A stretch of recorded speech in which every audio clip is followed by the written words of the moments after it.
চৈত্র মাসের অন্যতম শ্রেষ্ঠ পূজা হিসেবে গণ্য করা হয় নীল ষষ্ঠীর পূজাকে। বাঙালির প্রত্যেকটি ঘরে ঘরে এই নীল ষষ্ঠীর পূজা সম্পন্ন হয়ে থাকে। একটি বিশেষ নিয়মে এই পূজা সম্পন্ন করতে হয়, তবেই এই পূজা সার্থক হয়।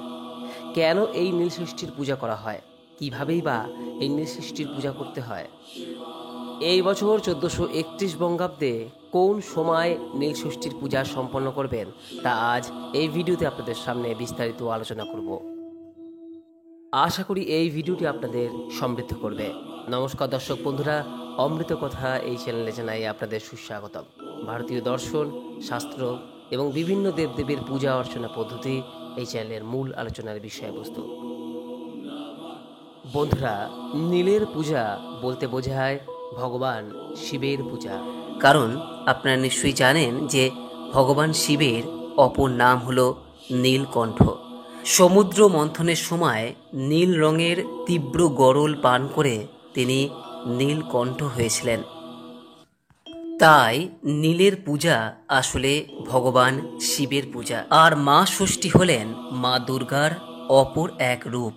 তিনি সন্তান অধিষ্ঠাত্রী, সন্তানদাত্রী এবং রক্ষাকর্ত্রী দেবী। তাই নীল ষষ্ঠীর পূজা আসলে ভগবান শিব এবং মা দুর্গার পূজা। আর এই পূজা করা হয়ে থাকে মূলত পরিবারের কল্যাণের উদ্দেশ্যে, সন্তানের মঙ্গল কামনার উদ্দেশ্যে এবং নিঃসন্তান দম্পতির সন্তান কামনার উদ্দেশ্যে। শাস্ত্রে বলা হয়েছে, যদি কোনো গৃহিণী এই পূজা নিষ্ঠা ও ভক্তি সহকারে করে থাকেন, তাহলে যে উদ্দেশ্য নিয়ে তিনি পূজা করছেন তা সফল হবেই হবে। এই পূজার চল বাড়ির গৃহিণীদের মধ্যে থাকলেও অবিবাহিত মহিলা এবং পুরুষেরা যে কেউ এই পূজা করতে পারেন। তবে এই পূজা একটি বিশেষ নিয়মে করা প্রয়োজন এবং পূজার উপকরণের ক্ষেত্রেও কিছু বিশেষ দ্রব্য প্রয়োজন। বন্ধুরা, এই বছর 2025 সাল 1431 বঙ্গাব্দে এই নীল ষষ্ঠীর পূজা পড়েছে আগামী 30শে চৈত্র, 13ই এপ্রিল রবিবার দিন। মূলত চৈত্র সংক্রান্তির শেষ দিন অর্থাৎ চড়ক পূজার আগের দিন এই নীল ষষ্ঠীর পূজা সম্পন্ন করতে হয়, যা এই বছর পড়েছে আগামী 13ই এপ্রিল 30শে চৈত্র রবিবার দিন। আর চড়ক পূজা সম্পন্ন হবে পরের দিন 31শে চৈত্র 14ই এপ্রিল সোমবার। নীল ষষ্ঠীর পূজা এই বছর 13ই এপ্রিল রবিবার সমগ্র দিন জুড়ে সম্পন্ন করা গেলেও নীলের পূজার জন্য সবথেকে আদর্শ সময় হলো সন্ধ্যাকালীন সময়। তাই এই বছর যদি নীল ষষ্ঠীর পূজা সম্পন্ন করতে চান, তাহলে 13ই এপ্রিল রবিবার সন্ধ্যাকালীন সময়ে তা সম্পন্ন করুন। সন্ধ্যা 5:53 পর আপনি এই নীল ষষ্ঠীর পূজা সম্পন্ন করতে পারেন। এইবার আসবো দর্শক বন্ধুরা, নীল ষষ্ঠীর ব্রত কিভাবে পালন করবেন সেই প্রসঙ্গে। নীল ষষ্ঠীর ব্রত কথায় মা ষষ্ঠী নিজেই বলেছেন কিভাবে আপনি এই ব্রত পালন করবেন। খুবই সহজ সরলভাবে আপনি এই ব্রত পালন করতে পারেন। আপনি শিব মন্দিরে গিয়েও এই ব্রত পালন করতে পারেন, আবার নিজের বাড়িতে বসেও আপনি এই ব্রত পালন করতে পারেন। যারা এই নীল ষষ্ঠীর ব্রত রাখতে চাইছেন, তারা ব্রতের আগের দিন রাত্রিবেলায় অবশ্যই নিরামিষ আহার গ্রহণ করবেন। সমস্ত ব্রতের পূর্বে এই বিষয়টি করা প্রয়োজন। ব্রতের দিন সকাল সকাল ঘুম থেকে ওঠার চেষ্টা করবেন এবং সকাল সকালই স্নান পর্ব সেরে নেবেন। স্নান পর্ব সারার পর নীল ষষ্ঠীর পূজার জন্য প্রয়োজনীয় উপকরণ সংগ্রহ করে নেবেন। একটি বিষয় সর্বদাই মাথায় রাখবেন যে ভগবান শিব তিনি অল্পতেই সন্তুষ্ট হন, তাই তার নাম আশুতোষ।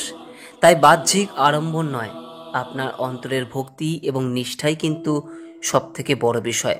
তাই যা আপনি ভগবান শিবকে অর্পণ করবেন তা নিষ্ঠা ও ভক্তি সহকারে অর্পণ করবেন।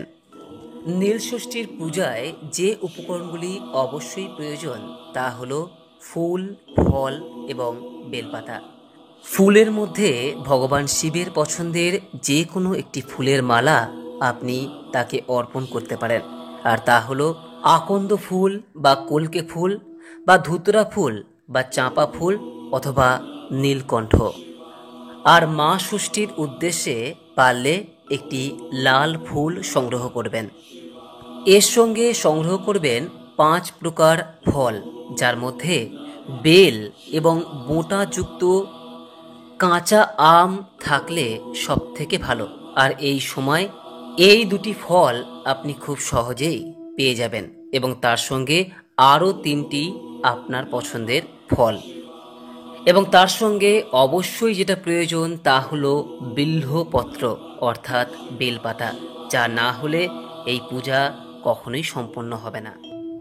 এরই সঙ্গে প্রয়োজন পঞ্চামৃত অর্থাৎ কাঁচা দুধ, দই, ঘি, মধু এবং সামান্য চিনি দিয়ে তৈরি হয় এই পঞ্চামৃত, যা শিবলিঙ্গে অর্পণ করতে হয়। এর পাশাপাশি গঙ্গা জল, অখণ্ড আতপ চাল এবং শ্বেত চন্দন প্রয়োজন, এবং মা ষষ্ঠীর জন্য একটি সিঁদুরের পাতা এবং তার সঙ্গে ধূপ, দীপ ও আপনার সাধ্য ও সামর্থ্য অনুযায়ী নৈবেদ্য। এই ব্রত যারা রাখতে চান তাদের কিন্তু সমগ্র দিনই উপবাস থাকতে হয়। মা ষষ্ঠী নিজেই বলেছেন যে সমস্ত দিন উপোস করে সন্ধ্যার সময় নীলাবতীর পুজো করে নীলকণ্ঠ শিবের ঘরে বাতি জ্বেলে দিয়ে মা ষষ্ঠীকে প্রণাম করে তবেই জল খাবে। তাই আপনি যদি সমস্ত দিন উপোস থাকতে পারেন তাহলেই আপনি এই ব্রত পালন করুন। আর একান্তই যদি কোনো কারণে আপনি নির্জলা উপবাস না রাখতে পারেন তাহলে ভগবানের কাছে এর জন্য ক্ষমা চেয়ে নিয়ে আপনি ডাবের জল, দুধ বা ফল খেতে পারেন। একটি বিষয় সর্বদাই মাথায় রাখবেন যে সন্ধ্যার সময় কিন্তু আপনি পুজো প্রক্রিয়া সম্পন্ন করবেন। ওম নমঃ শিবায় এই মন্ত্র উচ্চারণের মাধ্যমে আপনি এক একটি দ্রব্য বাবার উদ্দেশ্যে অর্পণ করবেন। ভগবান শিবের উদ্দেশ্যে সমস্ত কিছু অর্পণ করার পর মা ষষ্ঠী বা মা দুর্গার উদ্দেশ্যে একটি লাল ফুল ও সিঁদুরের পাতা নিবেদন করবেন। পূজা শেষ হয়ে যাওয়ার পর ভগবানের উদ্দেশ্যে যে উদ্দেশ্য নিয়ে আপনি পূজা করেছেন তা প্রার্থনা করবেন এবং প্রার্থনার পর চেষ্টা করবেন মহামৃত্যুঞ্জয় মন্ত্রটি 108 বার জপ করতে। জপ করতে যদি অসুবিধা হয় তাহলে আপনি শ্রবণও করতে পারেন, তবে 108 বার কিন্তু ওম নমঃ শিবায় এই মন্ত্রটি অবশ্যই উচ্চারণ করবেন। আর হ্যাঁ, যে বিষয়টি সব থেকে বেশি গুরুত্বপূর্ণ তা হলো ভগবান শিবের সামনে অবশ্যই একটি গাওয়া ঘিয়ের প্রদীপ জ্বালিয়ে দেবেন। যদি একটি সন্তান থাকে তাহলে একটি প্রদীপ, দুটি থাকলে দুটি প্রদীপ, অর্থাৎ প্রত্যেক সন্তানের নাম স্মরণ করে তাদের নামে একটি করে প্রদীপ ভগবান শিবের উদ্দেশ্যে নিবেদন করবেন। চেষ্টা করবেন মাটির প্রদীপ নিবেদন করতে। যদি মাটির প্রদীপ না থাকে তাহলে সেক্ষেত্রে আপনি অন্য যে কোনো প্রদীপ বা মোমবাতিও নিবেদন করতে পারেন।